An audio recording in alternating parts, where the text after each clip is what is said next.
compliance with the joint Unresponsive circular. po. And also po, inattest din po ni OBP yung Unresponsive po. Ang tinatanong ko lang, hindi ba yung designated, yung SDO, si Fajarda lang, kasi Acosta, hindi si VP, hindi siya yung PE eh.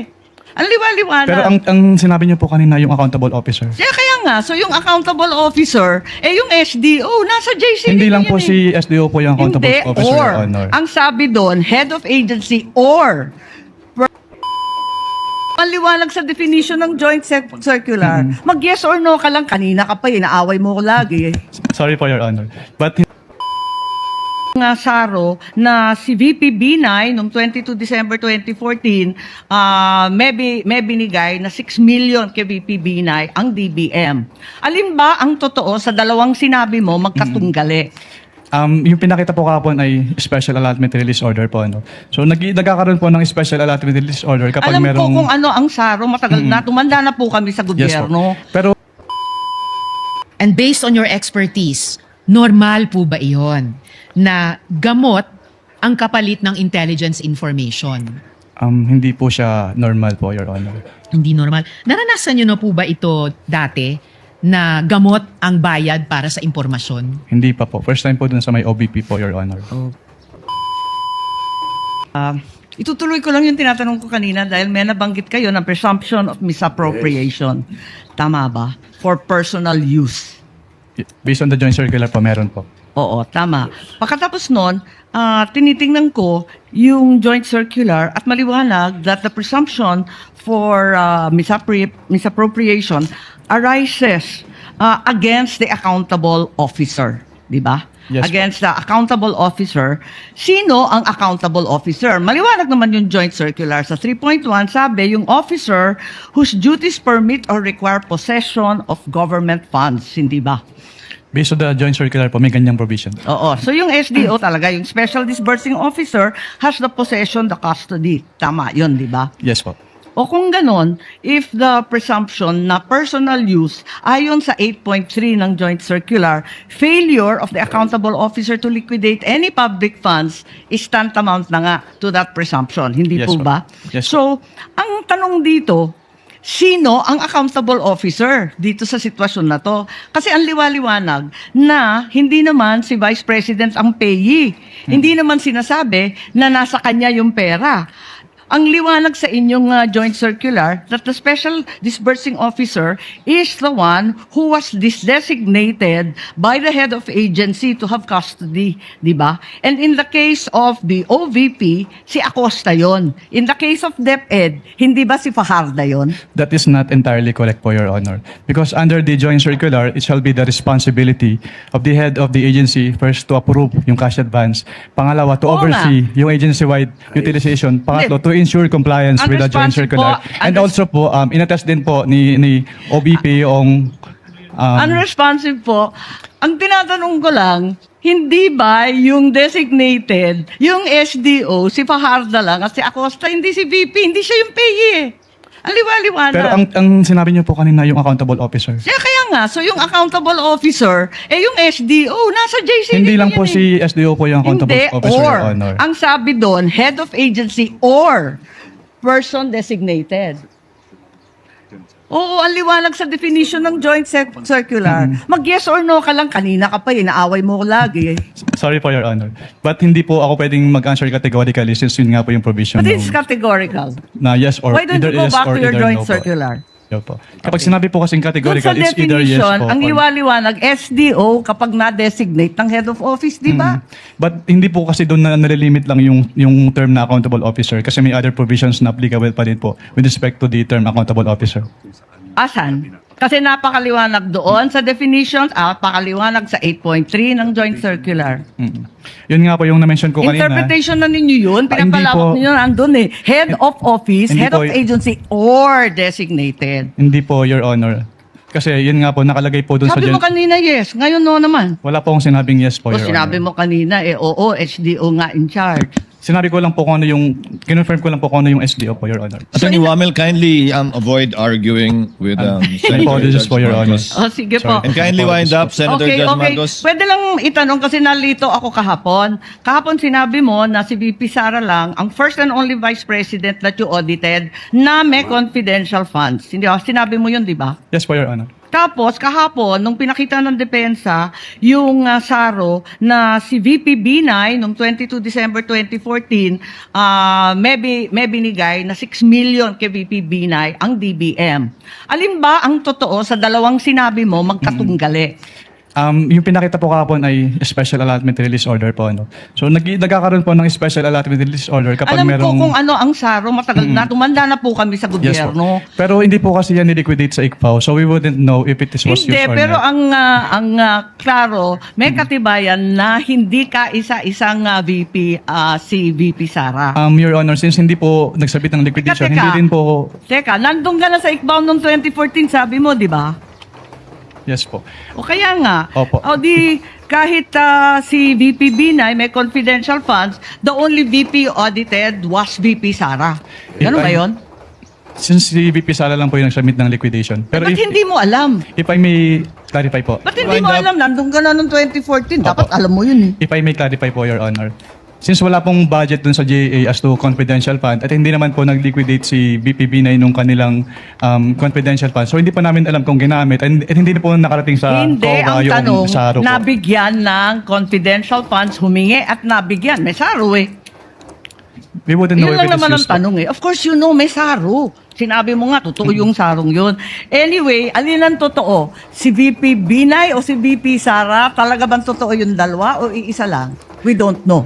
Based on our records po, si VP Sala lang po yung may liquidation. So maraming we don't know ang COA? Ganun ba yun? Based on our records po, si VP Sala lang po yung nag-liquidate nung confidential fund. Eh may record nga ng SARO. Maraming salamat. Kindly wind up. Presiding Judge. Thank you, Senator Judge Marcos. To clarify and finish that point, if there was no liquidation, there's nothing for COA to look at. But it's possible that indeed confidential funds were given to the former Vice President Binay. Yes po, Your Honor. So from your end, alam mo lang, wala kasi walang pinaliquidate sa inyo. Yes po, and wala din po siya sa GAA po ng 2014, Your Honor. Pero kung may SARO nga na pinakita sa iyo kahapon at mapatunayan nila, ibig sabihin nun, meron pero walang niliquidate sa inyo. Maaari po, Your Honor. Pwede po. Yun lang naman yung tanging rason, di ba? Apologies po, may apologies hindi po, nirelease. Senator Ivy. Next to interject is Senator Risa. Thereafter, Senator Judge Rafi Tulfo. Senator Judge Risa, you may proceed when you're ready. You have 2 minutes, ma'am.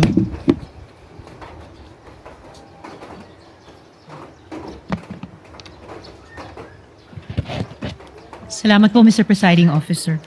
So, to clarify further and confirm, hindi nagbigay ng evidence of success si Vice Presidente, pero lumabas ang pera at marami ang nakatanggap ng reward. Tama Based po? on the documents po, Your Honor. Yes po. Yes, based on the documents. Now, based on your experience po, karanasan nyo bilang auditor, ano pang pinahihiwatig nito? Pwede pong pakiclarify Ano po yung pinahihiwatig na hindi nakapagbigay ng patunay ng success ng intelligence or surveillance operations, pero maraming lumabas na pera at maraming tumanggap ng reward? Ang ibig sabihin po niyan ay hindi po nag-comply yung OBP po dun sa requirements ng Joint Circular. Okay, so yun ang pahiwatig sa inyo sa karanasan nyo bilang isang auditor. So, ngayon na wala nga yung evidence of success, matitiyak pa ba ng COA na yung pabuya ay talagang napunta dun sa mga informants? Hindi po, Your Honor. Hindi nyo mapatutayan. O sige, pumunta naman tayo dun sa gamot. No? Di umanong gamot ang ibinigay na reward. So muli, sa karanasan po ninyo sa ICFAO, and based on your expertise, normal po ba iyon na gamot ang kapalit ng intelligence information? Hindi po siya normal po, Your Honor. Hindi normal. Naranasan nyo na po ba ito dati na gamot ang bayad para sa impormasyon? Hindi pa po. First time po dun sa may OBP po, Your Honor. Okay, first time po dito sa OVP. At ito pa yung palaisipan. Kung may sakit talaga yung tao, naimbestigahan niyo po ba sa ICFAO kung bakit kailangang magbigay muna ng intelligence information bago siya bigyan ng gamot? Hindi po, Your Honor. Hindi nyo naimbestigahan. So bilang auditor, ito po ba ay ifa-file sa ilalim ng pabuya o sa ilalim ng ayuda? Pwede po kasing tingnan yan. Kasi since document-based po kami, pwede po siyang tingnan as payment of rewards, pero pwede din po siyang tingnan as provision of medicine. So pwede rin tignan as provision of medicine. So pwede rin siyang tignan na ayuda. Kung Hindi yun po yung pabuya. ibig sabihin ng provision of medicine, pwede rin po. Pwede rin. So, kasi, paano yun? Yung mga informant po ba, most of the time, may sakit? I wouldn't know po. Natanong nyo ba kung ang gamot na yan ay para saan? Hika ba? Alta presyon ba? Diabetes ba? Hindi po. Hindi rin. And ayon po dito, si Mary Grace Piatos, ayon sa isang acknowledgement receipt, si Mary Grace Piatos ay nakatanggap ng 70,000 pesos worth ng gamot bilang pabuya. Ano po ba yung sakit niya? Hindi ko po malalaman since wala naman po doon sa document po na sinamig. Kindly wind up. Will do, Senator Judge Mr. Risa. Presiding Officer. Pero may paraan po ba ang ICFAO malaman kung ano yung sakit niya? Kasi binayaran natin ito eh. Pwede po namin tanungin, Your Honor. Pero since document-based po kami, kung ano lang po yung nasa document, yun lang po yung malalaman namin. Document-based pero pwede niyong tanungin. Yes po. Okay, kapag may mga di normal na pangyayaring ganito. Yes po. Allowed po kami under 6.2.3.7 of the Joint Circular. Okay. Salamat, Mr. Witness. Salamat, Mr. Presiding Officer. Thank you, Senator Judge Risa. Mag-round 3 po ako kung meron po. Salamat. Let's try to finish the interjections of Senator Judges before we pause for lunch so that we can resume with the new witness of the prosecution after lunch. Senator Judge Rafi Tulfo is recognized. Thereafter, Senator Judge Villanueva for the availment of round 2. You may proceed, sir, when you're ready. You have 2 minutes. Thank you, Mr. Presiding Officer. Mr. Witness, sa panahon na kung saan kabilang ka ng ICFAO at ikaw ay mga nag-audit ng mga ahensya ng gobyerno, meron ka na bang, bukod sa OBP at saka sa DepEd under PP Sara, meron ka na bang ibang agency ng government na na-issue niyo ng disallowance? Sa pagkakalap ko, meron na po. Ano itong mga agency na ito? Hindi ko po pwedeng i-disclose. Your Okay. Honor. At bakit? Bakit sila na-issue ng disallowance? Dahil yun nga po, since ang basis lang po namin ay yung Joint Circular, hindi po compliant dun sa provisions ng Joint Circular. Compliant. Okay, so nung na-issue ng disallowance yung office ni BP Sara, ano yung naging tugon nila? Wala na po akong personal knowledge, Your Honor, kasi wala na po ako sa ICFAO. Okay. Nabanggit mo rin na ikaw ngay pinuntahan sa ang tanggapan mo sa COA para magkaroon ng tinatawag na audit query. Yan bang kauna-unang pagkakataon lamang na meron government agency na pumunta sa opisina mo para makipag-usap sa'yo? May mga agency po na nagtatanong, nagsisik po ng clarification with respect to the provisions of the Joint Circular. Pero yung OBP po yung first time na nag-ask po ng audit query. OBP? Yes po. Okay. Noong mga panahon na pumunta sila sa inyong tanggapan, pinanganak na ba doon si Mary Grace Piatos? Hindi pa. Meron na bang Grace Piatos noon? Hindi, wala po doon sa submissions nila po, Your Honor. Wala pa. Okay. Nung puntahan ka ng Chief of Staff ng OVP at saka yung si Attorney na nandito ngayon, nakalimutan ko yung pangalan niya. Ayoko na banggitin. POA. Were you intimidated? Wala naman pong ganun, Your Honor. Good. And yun yung isang unang pagkakataon na sabi mo kanina na may pumunta doon para makipag-usap tungkol sa audit query. Yes po. Okay. Anyway, nothing personal to sa'yo, attorney. You're a good lawyer, as a matter of fact. Dati, nakausap ko siyang meron programang Wanted sa radyo, may problema tungkol sa DepEd, and I call him at sumasagot naman siya. At yung mga sinasagot niya sa akin, okay naman. And for that, hanga ako sa'yo. Doon na sa programang Wanted sa radyo na mabilis kang lapitan at natutugunan mo yung mga problema nilalapit ko sa programa ko. Thank you. Thank you.